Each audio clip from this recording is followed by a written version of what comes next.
అందరికీ నమస్కారం. నా పేరు తుమ్మా అప్పలరావు ద్వారా. పవన్ కళ్యాణ్ గారు ఫోటో పట్టుకుని రేట్ అని మీకు డౌట్ రావచ్చు. యువతంతా కూడా పవన్ కళ్యాణ్ గారి చుట్టూ ఎందుకు తిరుగుతున్నారు, యువత ఎందుకు పవన్ కళ్యాణ్ గారిని అంత అతిగా ప్రేమిస్తున్నారు అన్నానికి మీ అందరికీ ఒక రీజన్ చెప్తాను. పవన్ కళ్యాణ్ గారు నిజంగా యువత కోసం ఆలోచించబట్టే అతన్ని అభిమానించిన ప్రతి వ్యక్తి కూడా 5 లక్షల రూపాయలు ఇన్సూరెన్స్ చేస్తూ ఆయన ఏమైనా అయితే అంటే ఆ విద్యార్థులు కానీ లేదా యువత కానీ ఏమైనా అయితే ఆ కుటుంబానికి ఒక 5 లక్షల రూపాయలు వచ్చేలాగా అతను సభ్యతంగా ఇన్సూరెన్స్ పెట్టారంటే యువత కోసం ఎంత ఆలోచిస్తారో అర్థం అవ్వాలి. అలాగే మీ అందరూ కూడా ఇవన్నీ ఏంటి ఇక్కడ పెట్టారు మీరు అనుకోవచ్చు. యువత కోసం ఆలోచించి పవన్ కళ్యాణ్ గారు నేను అధికారంలోకి రాగానే మీ అందరికి కూడా సన్నబియ్యం ఇస్తాను, ఇగో సన్నబియ్యం ఇస్తాను, ఈ సన్నబియ్యాన్ని ఇస్తానని మాట ఇచ్చారు పవన్ కళ్యాణ్ గారు. ఈరోజు ప్రతి హాస్టల్లో అసలు విషయం చెప్పడం మర్చిపోయింది. హాస్టల్లో ఈరోజు మనస్ఫూర్తిగా యువత భోజనం చేస్తున్నారు. అంటే సన్న రైస్ పవన్ కళ్యాణ్ గారు ఇప్పిస్తున్నారు. అంతేకాకుండా ప్రతి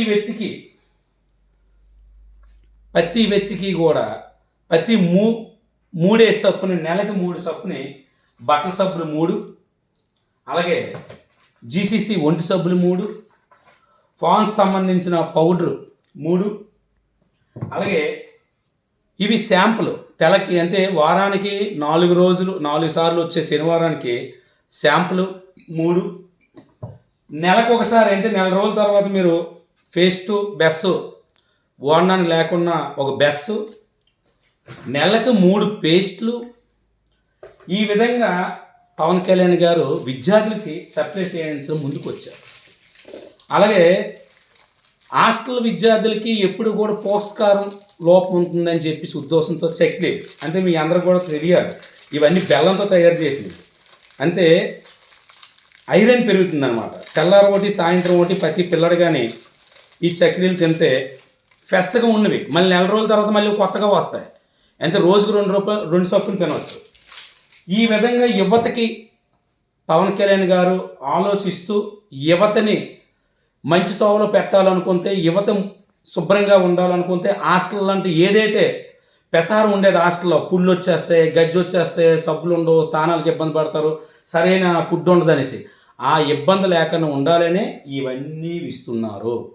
కాబట్టి ఆంధ్రప్రదేశ్ రాష్ట్రంలో ఉన్న యువత అంతా కూడా పవన్ కళ్యాణ్ గారు ఎంత అభిమానిస్తున్నారో, పవన్ కళ్యాణ్ గారిని యువత ఎంత అభిమానిస్తున్నారో ఆ యువతను పవన్ కళ్యాణ్ గారు కూడా ఈ విధంగా చేస్తున్నారు. ఇవన్నీ చాలామంది తెలియదు. కానీ మానాటోళ్ళకి గతానికి ఇప్పటికి తేడా చూసాం కాబట్టి మీ అందరికీ చెప్పడం జరుగుతుంది. గతంలో ఇవి ఇచ్చేవారు కాదు, ఇవన్నీ ఇచ్చేవారు కాదు. ఏం చేసేవారంటే ఒక్కొక్కరి అకౌంట్కి 150-200 రూపాయలు అమౌంట్ వేసేవారు. కానీ అవి ఏ టైం ఒకేసారి బిల్లు ఎక్కువైపోతుండేది.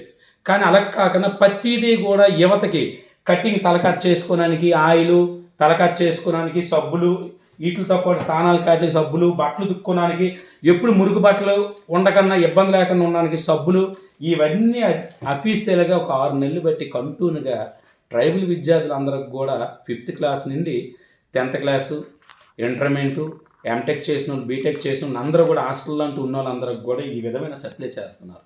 కానీ నేను చెప్తుంది ఏంటంటే ప్రతి విద్యార్థి ఏదైతే వచ్చే యాసీ సెలవుల్లో మీరు ఇంటికి వెళ్ళిన తర్వాత పేరెంట్స్కి కూడా చెప్తున్నాను, మీరు ఎట్టి పరిస్థితుల్లో మీ పిల్లల్ని పెబుర్త హాస్టల్లో జాయిన్ చేయండి. పెబుర్త హాస్టల్లో మార్పులు వచ్చావి, ఇంకా మార్పులు వస్తావి. ఎందుకంటే ఇక్కడ ఉన్నది విద్యార్థుల కోసం ఆలోచించే పవన్ కళ్యాణ్ గారు. అలాగే ఆయన ఆలోచనల్ని ఏమాత్రం కూడా తోసా పాటించను, ఇది కట్ట కాదని చెప్పే విధంగా కూటమిలో ఉన్న చంద్రబాబు నాయుడు గారు, విద్యాశాఖ మంత్రి కూడా ఒక విద్యార్థి యువకుడు కాబట్టి పవన్ కళ్యాణ్ గారికి అన్నలా గౌరవిస్తున్న లోకేష్ గారు, వీళ్ళందరూ ఉన్నారు. కాబట్టి దయచేసి మీ పిల్లల్ని ప్రైవేట్ రూములంట రెంట్లు కట్టించి వాళ్ళు సొంతంగా భోజనం వండుకొని మళ్ళీ ప్రైవేట్ దీంట్లో చదువుకునే కన్నా మీరు గవర్నమెంట్ హాస్టల్లో జాయిన్ అయ్యి, గవర్నమెంట్ హాస్టల్లో భోజనం రైస్ గట్ట అన్నీ బాగున్నాయి, ఇవన్నీ సౌకర్యాలు బాగున్నాయి, గవర్నమెంట్ హాస్టల్ జాయిన్ అయ్యి తర్వాత ప్రైవేట్ హాస్టల్ స్కూల్కి కానీ కాలేజీలకు వెళ్ళే పర్లేదు, కానీ హాస్టల్కి అందరూ కూడా జాయిన్ అవ్వమని చెప్పేసి నేను నా ఆవేదనగా కాకుండా ఆలోచన విధానంతో, గతంలో ఇప్పుడు ఆలోచన అన్ని మార్పుల విధానంతో మీ అందరికి కూడా పిలిపిస్తున్నాను, యువతకు పిలిపిస్తున్నాను. అంటే యువత పవన్ కళ్యాణ్ గారి చుట్టూ ఎందుకు తిరుగుతున్న అన్నానికి ఇదే 2 ఉదాహరణ.